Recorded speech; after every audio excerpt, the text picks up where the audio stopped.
Yun guys, quick tutorial ng pag-upload sa GitHub. Ayan, punta lang tayo sa Google. At meron na akong diyan, nailagay ko na yan. Search nyo lang yung github.com.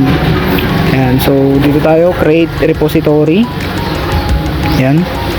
May account na ako diyan kaya nandiyan na yung name ko. Ito repository name na lang, Elijah. Okay na yan. Tapos scroll down natin guys. Create repository lang. Ayan. Then tayo dito sa uploading an existing file. Ayan. Tapos dito choose your files. Ayan, choose your files guys. Ayan. So hanapin natin yung yung file kung saan namin sinave yung namin, ginawa namin. Wait, nasa na ba yun? Sabi yun, ito video. Ayan, search na lang guys, search na lang. Ayan, ayan dito sa Elijah Group. Ayan, open natin. Ayan, makikita yung dalawa, andyan na lahat yan. Copy lang natin yan guys. Pwede nating i-paste, then pwede rin nating i-drag. Ayan, so nandyan na yan, loading. Ayan, so yung apat na yan, nandyan yan. Tapos commit changes,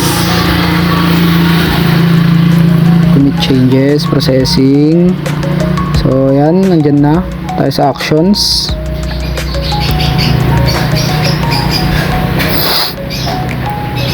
So dito configure natin, configure. Ay wait guys, ito nga tayo dito sa actions ulit. Balik tayo.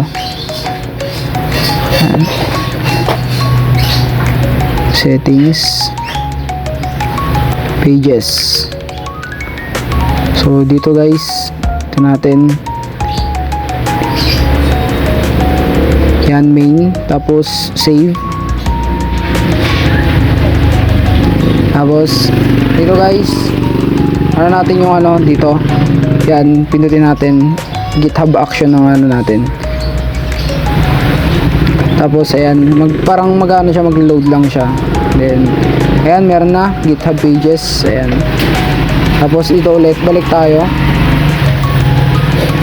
guys, configure natin to sa static HTML. Ayan, so andyan na. Ayan, so commit changes lang natin yun guys. Makikita naman dun guys yung yung commit changes. Tapos settings ulit,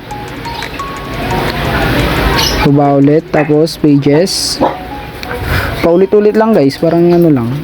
Tapos ayan na yung site, doon na rin yung link guys. Ayan, so check natin tong una. Ayan, okay naman.